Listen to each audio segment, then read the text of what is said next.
Welcome and thank you all for joining us for this episode of the Crexi Podcast, an insider's look at all things commercial real estate.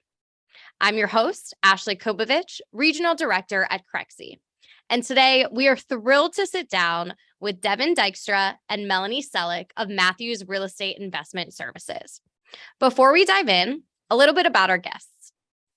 Devon Dykstra is the Retail Director for Matthews Shopping Center business in the Western U.S. Devon's experience and exposure to the capital markets provides her deep perspective and understanding of institutional discipline and process. Devon leads the disposition and acquisition of retail transactions. During her career, Devon has closed 37 capital markets transactions in excess of $1 billion for private and institutional owners. Prior to joining Matthews, Devon worked at JLL as a capital markets associate, focusing on debt and equity. She led the financial modeling, due diligence, and closing for transactions, as well as executed business decisions and capital structures for borrowers and lenders. In 2018 and 2019, she closed 30 complex debt and equity transactions. Melanie Selleck serves as an investment sales professional for Matthews Real Estate Investment Services, specializing in the acquisition and disposition of shopping centers. She utilizes her family's years of experience within the real estate industry to make her an invaluable aid in improving her clients' investment positions. Prior to joining Matthews, Melanie worked as a marketing associate for 2 companies and within the Selleck Development Group, her family's development company. Devon and Melanie, welcome to the podcast. Thanks for having us. Thank you. Excited to be here. Likewise. Thank you so much for your time today. I know our listeners are very excited for this episode. So first topic, before we really sink our teeth into your work at Matthews and what the retail market looks like today, I'd like to hear about both of your journeys in commercial real estate, what that's looked like, especially for being 2 women out of 15 on the agent side of your company. So first question, why commercial real estate? Yeah, I'll go first. So personally, I grew up around commercial real estate. My father's been in the industry for over 30 years. So as a kid, I was always exposed to it in some way or another. Looking back, I would realize, wow, I'm actually driving around a shopping center on the weekend with my dad, just kind of looking at how the landscaping is and checking if the signage looks correct. So I got an early taste, but not really understanding really the world of real estate entailed. So for me, it was something I knew that my father did. He loved it. He had always raved about how much fun he had in the industry. So personally, I had an interest in it because of my father, even though he has never done what I do on the brokerage side to the scale that we do it. He's always on the principal side. So personally, it was something that was their initial interest for me. And then once I started to learn more about it and learn about brokerage, I kind of dove head first, did not have a real estate license, had no real knowledge of the industry other than it was something my dad did. So for me, I learned about the discipline it took, the success you can have. And as an agent, just kind of the sky's the limit. So it was kind of an interesting start, but really excited that it turned out the way that it did. I love that. Getting exposure from a young age is awesome. And I put commercial real estate is fun, right? If anything, it's nothing. Yeah. It's definitely not boring. There's always something to do and always something being thrown at you. So I hear that for sure. Melanie, how about you? Yeah, so actually similar to Devon, my family has been in the industry on the brokerage and development side from my grandfather to my father. So I really grew up around the shopping center development space. I called it kind of like dinner table talk. I never thought that I would jump right into brokerage, but it definitely kind of gained my interest through as I was growing up. And so, going through college and everything, looking for a career that I really saw long-term, it definitely stood out to me. And like Devon, jumped head first and haven't looked back. I love that for you. I love that. So talk to me, ladies, what led you to Matthews and then specifically retail? Melanie, I know you said a lot of shopping centers and, kind of dinner table talk. Maybe take this one. What led you to Matthews then and kind of landing and hanging your hat there? Yeah, so I would say the biggest thing whenever I get asked this question, it's culture, 100%. The Matthews culture, I think, is rare. It's a young company, but everyone is high energy. They're hungry, and you definitely feel it when you walk into the door. I interviewed with, a lot Mhm. of strong firms and really appreciated that experience. But the minute I walked in with Matthews, I knew the place for me, especially just with that energy level. And it's always something exciting. So that really drew me in. And then working with Devon, we really saw a space to grow our division. So that kind of sealed the deal for me. Perfect. So Devon, we'll go over to you. So why Matthews and why retail specifically? Yeah, it's a great question.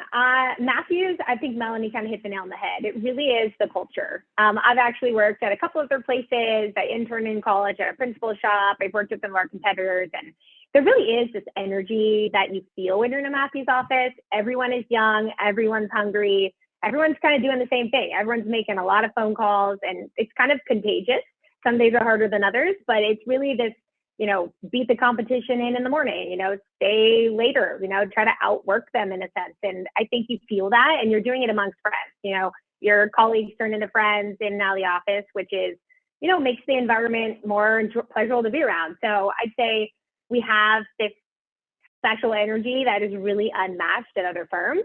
And for me, retail, it coincidentally is what my father specialized in, but retail at Matthews in the shopping center space was really something that no one, when I had first started, had been doing. So I liked it just because I knew it was something that I had been exposed to from a young age, but didn't really know what that meant. So starting at Matthews, I actually got to partner with our CEO, Kyle Matthews, and he was my direct mentor for the first few years of my career, which was an actually incredible experience, learning from the CEO himself. He started his career in Los Angeles strip center. So it was a really unique way to break into the industry and be exposed to the retail world. And retail, to me, is just fascinating. There's always trends happening. Tenants are expanding. There's always a story to be told with a property or a shopping center in particular. So every day is different. And I think it keeps us on our toes. And that's why we like it so much. Oh, I love all of that, especially the culture bit.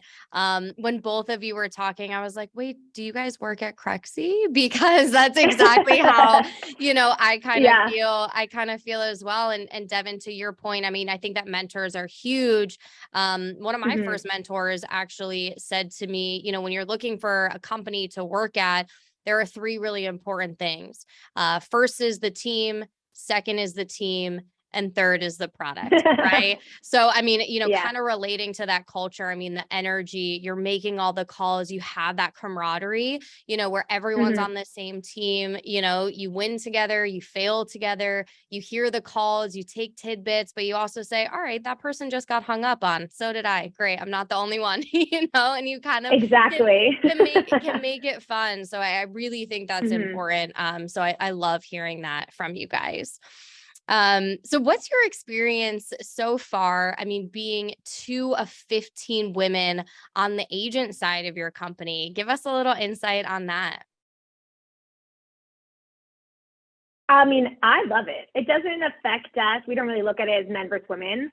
I was a competitive athlete growing up, so I'm a competitive person by nature. Also, one of 5 kids, so there were 4 girls, 1 boy. That was a Oh, different circumstances there. So I think I've always been I feel bad exposed for to him. being, yeah. I mean, it feels better there. I'm winning at home, Sure. but it's never, and we're not treated any different as women. I think that's the biggest thing. It's in the industry, right? We're the minority for sure. Hmm. But at our company, there's no separation. Everyone's an equal. And I think that's the unique part about brokerage is you're all the same playing field. It's as hard as you want to work. So male versus female isn't really a discussion. So 2 of 15, yeah, the numbers are small.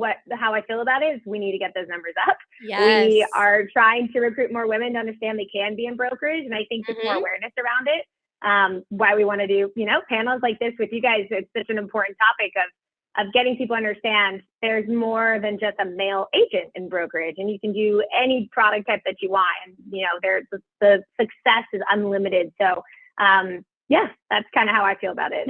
I mean, I love hearing that. I definitely love it. I mean, I agree with you. I think there should definitely be more women in commercial real estate. It's two industries, right, that are typically male dominated, sales in general, and then commercial real estate. So anytime personally a woman interviews at Crexi, or, I see a woman in commercial real estate, I'm rooting just as, probably harder. Sorry, men out there, but just as hard, if not harder for that girl.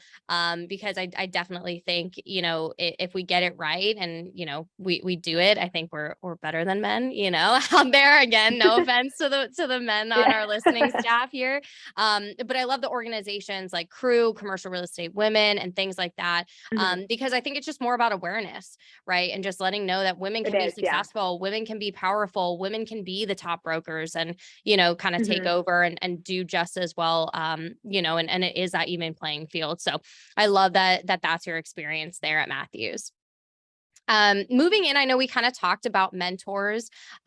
Ladies, who were some of your mentors and how did they shape your career path? Melanie, we'll let you take a stab at it first.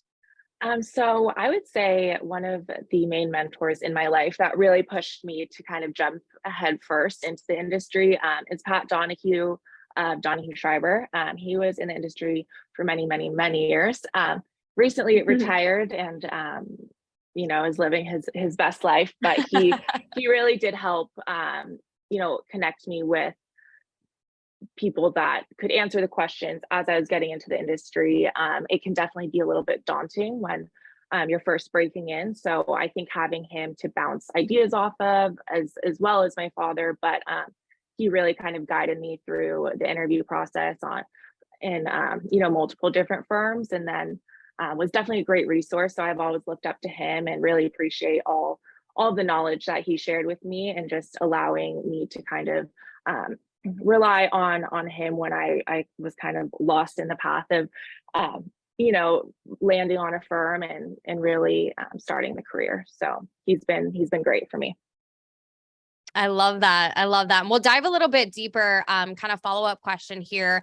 So what are some of the lessons, Melanie, that you learned early on that kind of prepared you for this industry, whether it be by that mentor, or just by being an entrepreneur in general? I think tenacity was really important. If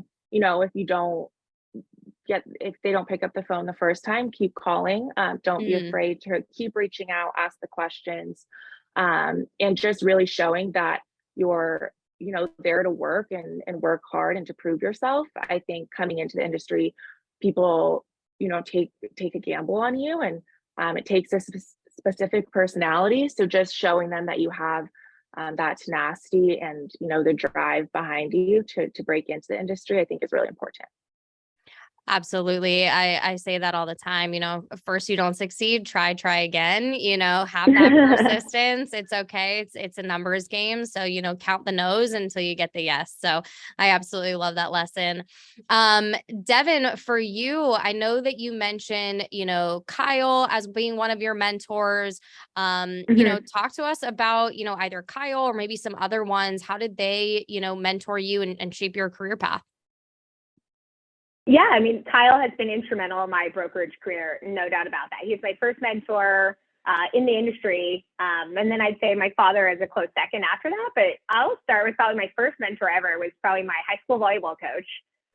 He was all about hard work, discipline, teamwork, never giving up, right? He had this special energy and a spirit about him that I think has probably carried through the most out of all my mentors. And that was probably because it was at such a young age, or the molding age, where I could instill these really strong qualities in myself through the hard work ethic and the training that I did go through to carry that into my career today. So although he wasn't a career mentor, he kind of was like a life mentor in a sense. So at Matthews, starting with Kyle as my direct mentor was definitely the most incredible experience, coming from the owner of our company, right? And the most successful agent at the firm at the time. So having that one-on-one experience and just opportunity to have him pitch on my deals, have him go to meetings with me, sit on his meetings, was something that I learned and that I carry through to people that I work with now. I was exposed to the biggest and best clients and the top companies in our industry.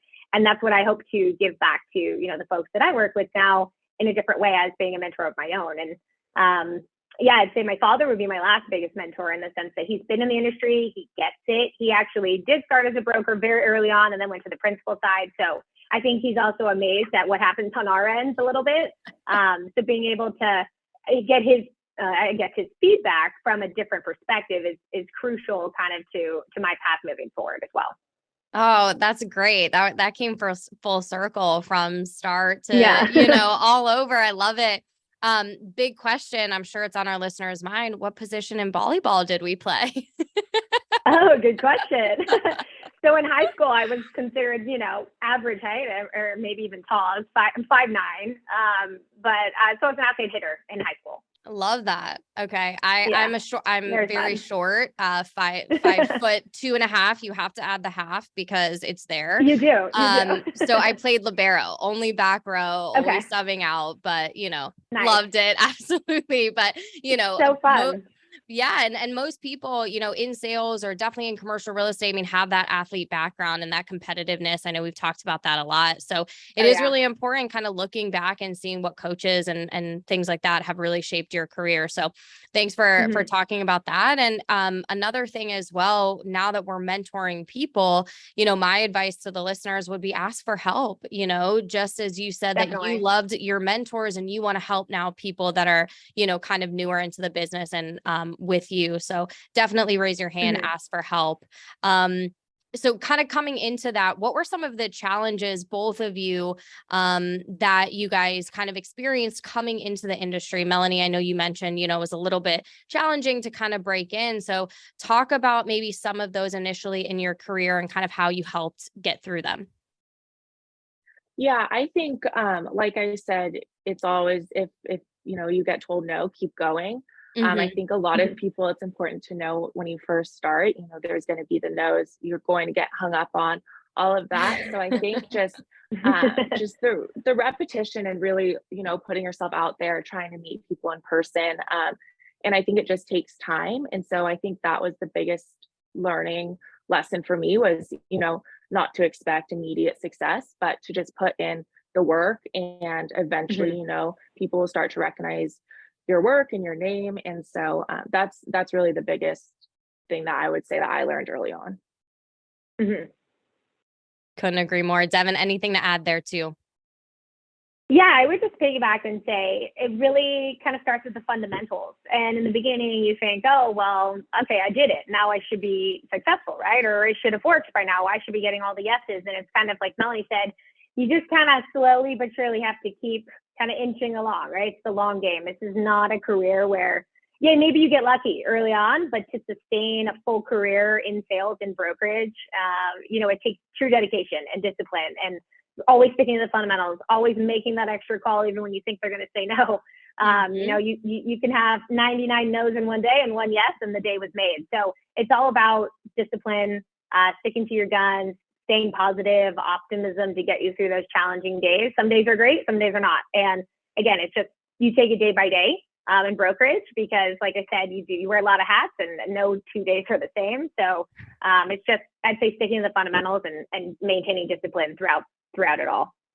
Yep. Absolutely. A lot of people, fail in brokerage.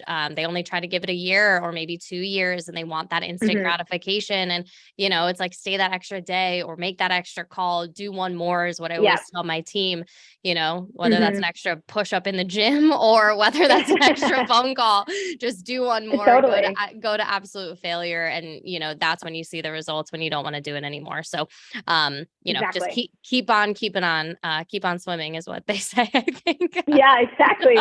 We say that too. Yep. Okay, perfect. Awesome. So pivoting to kind of our second topic for our listeners into your specific area of expertise. So I want to talk a little bit more about the retail market. So either of you can kind of take this.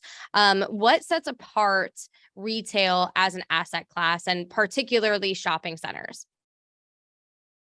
Yeah, I'll take this one to kick us off. So as an asset class, retail in particular, and what we focus on for shopping centers, multi-tenant retail, is all about fitting the needs of the consumer.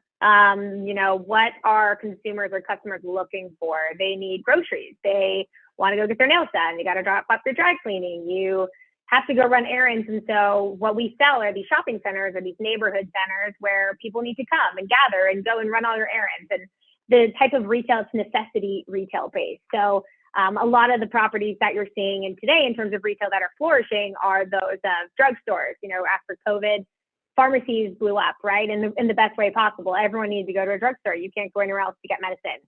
Groceries, sales have been through the roof because everyone needs to eat. So even though certain, trends maybe or tenants suffered with rent deferrals or rent abatements, you're seeing tenants bounce back better than ever. They're expanding, and it's because retailers, specifically restaurants, are looking for new spaces because they flourished or did so well post-COVID that they realized that the trend they need to be in is how can we expand our business? How can we keep growing? So what sets it apart, I would say, is it's necessity-based. And again, from a multi-tenant perspective, typically, yeah. I don't know what else to say after that. No, that was perfect. In a circle. No, that was that was perfect. And I love that you called it, I think you called it community centers.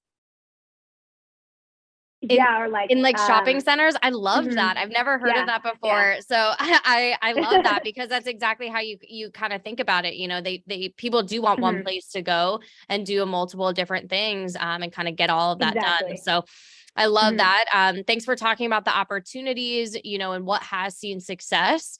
What has been the challenge for shopping centers returning after COVID, as an example? So some challenges that shopping centers have faced for the current industry players right now, especially since post-COVID, was probably the biggest thing is vacancies. Certain tenants are expanding, as I mentioned, from the restaurant perspective, but you're seeing some more local mom and pop type of players who maybe ask for rent abatements and could never fully regain their businesses or get their customers back. You're seeing Starbucks and Chipotle's vacating from inline centers to be a single tenant use that has a 1 or 2 lane drive through. And they're basically pivoting their concept because they've realized COVID no longer, although they did well in some of these centers, they flourish when they have a drive through component. So that's kind of an interesting trend that you see now. But that is something I'd say that owners of these centers with those certain tenants in line, you're seeing a shift from a lot of them wanting to be out of the space into drive-through formats. So that's been a challenge for some of them to adapt to, for sure. That's very interesting. And, it makes total sense. So speaking more on like the client side, the Chipotle's, the Starbucks, et cetera, why don't you both speak to us about what clients you work with? So maybe some of the larger institutions versus some of the smaller buyer and seller types. Give us kind of a 30,000 foot overview of the people that you work with. Yeah, so at Matthews, we work with a variety of clients. They range from institutional players to local private owners, family office, local and regional developers. We really touch all different types of clients from all angles. They all focus on something different, and at Matthews, we're really private client oriented. However, the opportunities we dig up on the sales side are oftentimes fitting for a larger institution, depending on what acquisition criteria they have, or maybe they meet the needs of a local private investor. So we really focus on working with all different players in the market. Perfect. Now, what challenges have you seen them tackle either on the larger client side or on the smaller client side for you guys? I would say some of the challenges, rent deferrals, rent abatements, things along those lines. I think it has created a space, though, for the more sophisticated investors to come in and really capture that value add perspective in the space. And so, re-tenanting centers as we bounce back from COVID, increasing rents and really targeting those tenants that we see thriving in the, post-pandemic environment. I love that. Yep. Anything to add, Devon? And I'll add that, at least in the environment we're in today, I'd say challenges we're seeing all different types of owners face is what should they do with their current real estate? Should they sell? Should they be buying? Should they be refinancing? the interest rate market has basically blown up this year. So it's got a lot of owners, no matter what you own or how much you own, really rethinking their portfolio. So kind of as Melanie mentioned, right, if you have vacancy issues, a lot of buyers in today's world, probably every buyer we talk to, would love a value add deal with great dirt, great upside in the rent, maybe a pad opportunity to develop. That's kind of your cream of the crop type of acquisition. But those are really hard to find. And part of that is because even if you find it, we're still dealing with a bid ask gap from what a seller would want to sell for and what a buyer is willing to pay. And a lot of that is due to the interest rate environment. So really seeing kind of navigating this time of uncertainty from a pricing perspective. However, there is an immense amount of capital out there of people still wanting to do deals and transact. So it's kind of having more communication and patience is more important than ever. But that's probably the biggest challenge we're seeing is the bid ask gap between clients right now. Got it. Patience is definitely a virtue. Not many possess. But that's where you both come in, and kind of help set expectations and, do the negotiations and everything like that. So appreciate everything that you guys do. So what's notable, let's pivot a little bit to geography as well. So what's notable about working in different geographic markets? So as an example, what sets the West Coast apart, let's say from the Midwest or the Sun Belt as an example? I would say what sets the West Coast apart is the returns are much lower. I'll go back to the dirt. The land is very valuable. I'd say the West Coast is highly sought after from a resident perspective as well as an owner perspective. I'd say most people would love to live at the beach if they can. So I'd say you really see properties trade for premiums based on the location on the West Coast. It's maybe more the Midwest and the Sun Belt. It's probably more tenant specific. Still hard corners attract premiums in terms of what's more attractive and what's more notable about working in different geographic area, but it really is, the strength of your tenancy, your location on the street, your ingress, egress, your access ability to the property. But really, from a pricing perspective, it's the more west you go, depending on the market. If you're in a core market, you're going to have top tier pricing as opposed to some other areas in the country, and that's mostly just due to the density, your demographics, a little bit of everything that plays into that. Sure. Absolutely. Melanie, anything to add there? I don't think so. She pretty much you pretty much hit the nail on the head on that one. Pricing, kind of it. Yeah, that's it. Wait, that's you guys. Thanks for that overview. Devon, I know that we kind of mentioned some of the tenants switching for after COVID environments, right? Some of those Starbucks, some of those Chipotles going into more of single tenant, going into more of the drive-through. What else has changed in shopping centers with the rise of e-commerce? What kind of operators maybe are successful? Maybe some other stories with tenants successfully adapting to these changing trends, other restaurants, experiential retail. Give us some other stories that you guys have in the bucket. Yeah, I would say some other trends you're seeing that from users who weren't typically in shopping centers would probably be more medical, healthcare. You're seeing a lot of dentists surface. So, they're trying to be where the consumers are going, right? They're going in to get their groceries. Well, maybe they'll pop in and get a teeth cleaning on their way home. So they're trying to be more convenience oriented is what it feels like. You're starting to see the restaurants who expanded during COVID having the outdoor patio areas, at least in the West where we focus. A lot of them are keeping those concepts where they're actually still kind of somewhat built out in the street or on the sidewalk a little bit because they realize you're in California, everyone wants to be outside. So you're seeing a lot of people adapt to that as kind of the new normal. The experiential retail, as you mentioned, has only blown up since COVID when everyone was cooped up and couldn't leave the house. And at first thought, e-commerce sales is great. Come straight to my door. Well, everyone kind of changed their minds when they were stuck at home. And now everyone wants to eat out. Restaurant sales are flourishing. And everyone wants to be out and about with other people. And it's all about the gathering now. So experiential retail still is very much alive. I say it's pretty hard to recreate. So the ones that are currently doing it well are thriving. I'd say you see other people trying to maybe develop properties to that extent, but it's kind of hard given the lack of available land. And they're trying to figure out what other users can we get to our center that might still attract the consumer that we're looking for. Absolutely. I live in Southern California as well in Los Angeles, and I hope they never get rid of the outside dining. I love Yeah, it. it's so nice. It's Yeah, so nice. exactly. It's so nice. And also I will never stop shopping in stores. Right. I can't tell you how many things I buy and how many things I return because they don't fit or hmm this or that, or I just like going into the store and kind of still experiencing that. And, that will Right. never go away for me. And I'm sure there's a lot of me out there as well. So it's coming back. Totally. And just a friendly face, right? Even you walk into your neighborhood Trader Joe's, everyone's always happy. It's like going to the grocery store is fun now, right? You're like, I get to Yes. go and like see people who are happy to be here. And so it's just the Right. act of leaving the home. And I think retail has greatly flourished from it, which is awesome because there was always talk of, oh, e-commerce is taking over. And there's Yep. some crazy stat. I think e-commerce sales only make up about 3% of retail sales. So really everyone loves brick and mortar. For And that sure. was only more so apparent after COVID. Yep.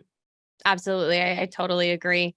Um, how does Matthew's shopping center specialist team set itself apart from other groups? I think one thing that we really put an emphasis on is building relationships. We all say it's a relationship business, and so I think especially when you're working with, the larger clients, it's important to, build the relationship and build the trust. And we're not just looking for a one-off deal. And I think we see it as a long-term business. So we really emphasize, getting in front of people, setting meetings, going to conferences. And I completely agree with that, Melanie.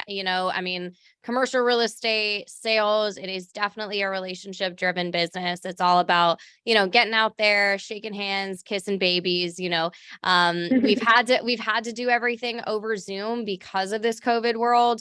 But now we're back and everyone wants to meet and people want that connection. As we were saying, Devon, that we want that friendly face. We want to, meet our people in person that we're doing transactions with. So I love that you guys make that really a big effort and a big priority.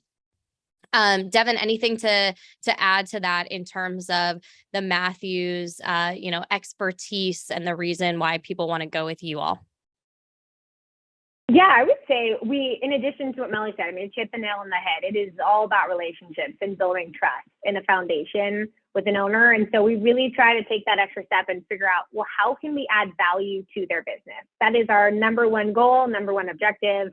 It may be to sell a property for them. That's great. It may be to help them buy a property. That's also awesome. Maybe it's market research. Maybe it's giving them market rent information that may help strengthen their portfolio. So we really try to think outside the box, just not from a listing perspective, but in what other ways can we actually add value? And I'd say just the only other addition I'd say that through a Matthews perspective, wearing a Matthews hat, is we're very proactive. I think we make more cold calls than any other brokerage in the industry. So I think we touch a lot more people. And so having really strong follow-up and strong communication to build those relationships is crucial to our success.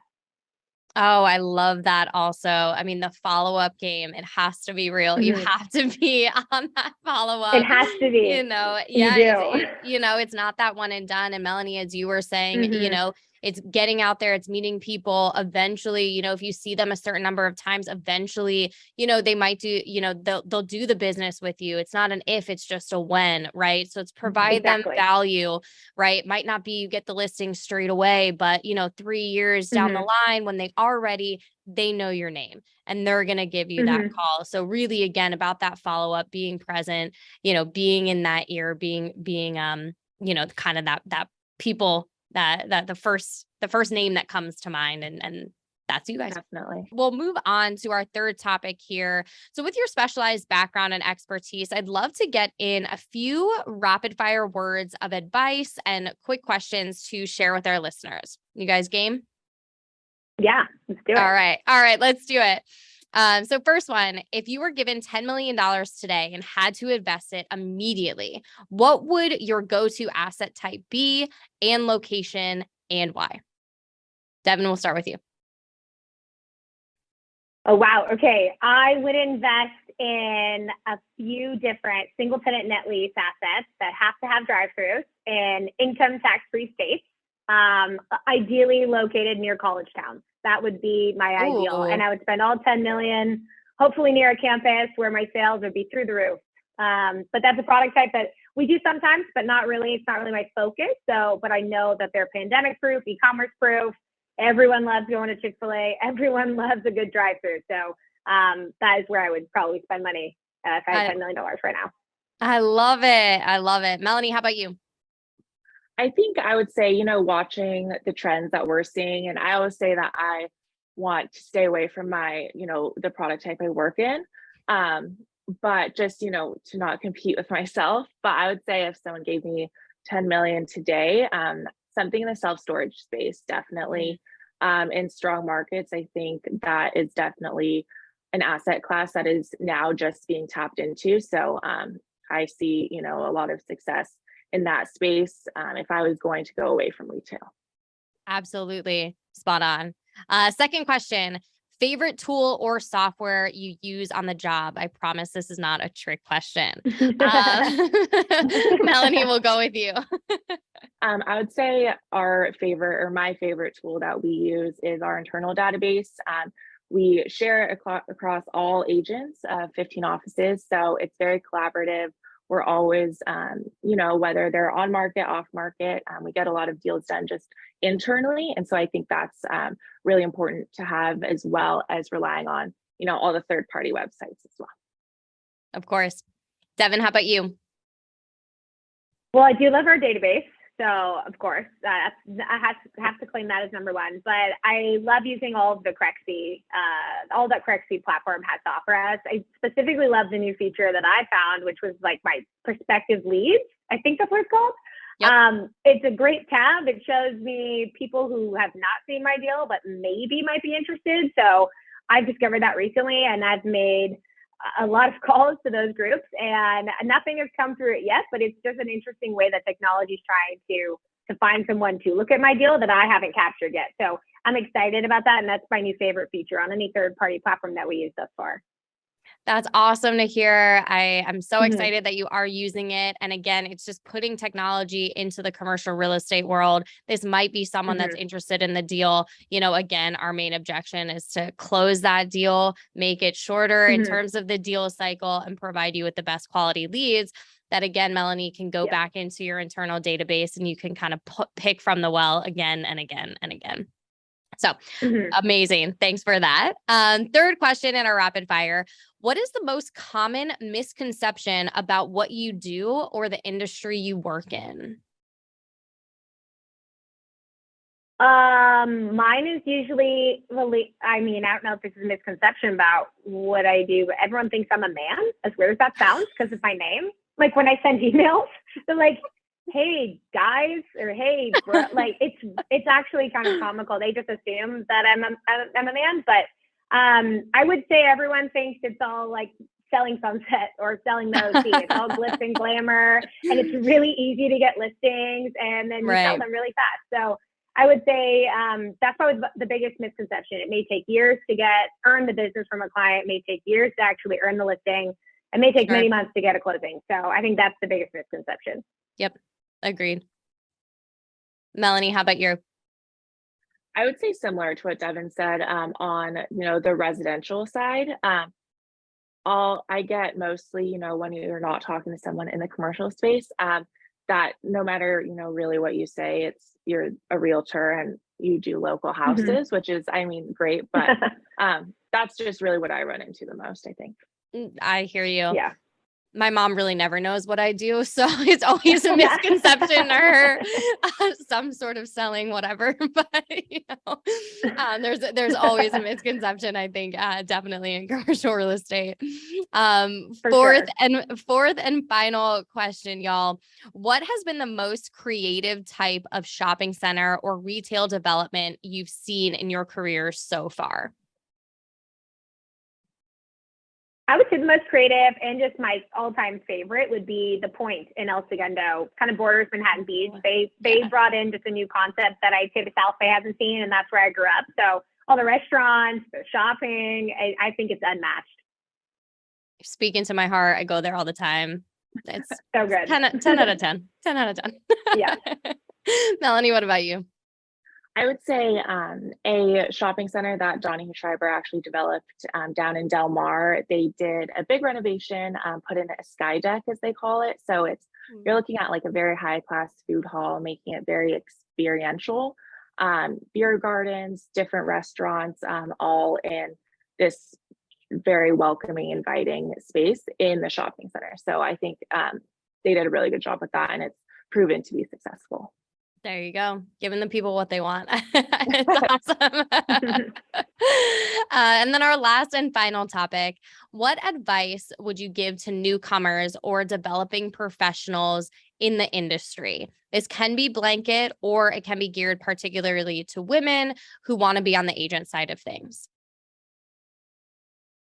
Yeah, I would say ask questions. I think be brave, go after something you probably aren't sure if you would enjoy. Maybe starting from the internship level, just jumping into a sales position that maybe you have no idea anything about, and maybe you realize it's actually really interesting.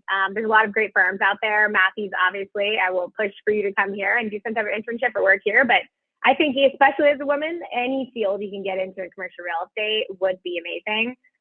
Always seek out mentors, always try to be the hardest working person in the room, because it will pay off.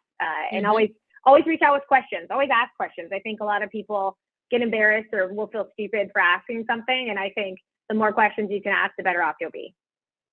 Yep, absolutely. Always raise your hand. No question is dumb. I know, as cliche as it sounds, but it's great. And you match that with hard work. Work so hard they can't ignore you, right? Exactly. I think all of that, finding the right kind of people is awesome. Melanie, how about you? Yeah, I would say just not taking no for an answer. Be resilient, ask questions, seek people out, and really try to find ways to set yourself apart, whether that's, going up to someone and having a conversation with them, regardless of their rank in the company or anything like that. I think just really showing that you're there to learn, and especially in your first year, just absorbing any knowledge that you can. It definitely will serve you well. Be a sponge. I love that. And, the rank thing, I think that's awesome too. I mean, at the end of the day, we're all just people, some people might have a higher title than you, but we're all just people, and we all just want that connection, and people are way more willing to help than we think. So just kind of keep that in mind. Awesome words of advice. Anything else that you want to leave the audience with, you two? I would just say this has been an absolute pleasure. We love working with Crexi, with you guys. This has been an amazing experience. We love Courtney. Courtney Edis is phenomenal. We love watching her speak, and we're really excited about the technology you guys are putting out there. So we love using it, and we hope that you get, a lot more users as well. And if anyone is interested in learning more about brokerage at Matthews, male or female, we are here and available to chat and, just tell them a little bit more about what it's like day to day if there's any interest. Absolutely. Yes. You guys are awesome. Thank you so much for all of your partnerships throughout the years, all of your great words, everything that you've done to help Crexi succeed and, constantly innovate, and all of your feedback. We really, really appreciate you. So thank you so much for joining us and sharing your insights. I know you two are very busy, so we appreciate you taking the time to spend with us and sit down and chat with us and our listeners today. Where can people find you online if they do want to get in touch? So email, social media, LinkedIn, give it all to us. I'd say if anyone's interested in getting in touch with us, our Matthews website is probably the best tool. It'll just be www.matthews.com. You can search us by our names, Devon, Dykstra, and Melanie Selleck. It'll have all of our information on there. And you can also find us on LinkedIn pretty easily. So happy to connect with anyone who's interested in speaking. Awesome. Thank you both again. And thanks to everyone. Of course, thank you, Melanie. Really appreciate it. And thanks to everyone who tuned in today. If you enjoyed this episode, do not miss the next one. Visit go.crexi, that's CREXI.com/podcast, and sign up to get the next episode delivered straight to your inbox. Of course, you can also subscribe to the Crexi Podcast on your favorite podcast app, and check out our YouTube channel for video recordings of each episode. Take care and be sure to tune in next time.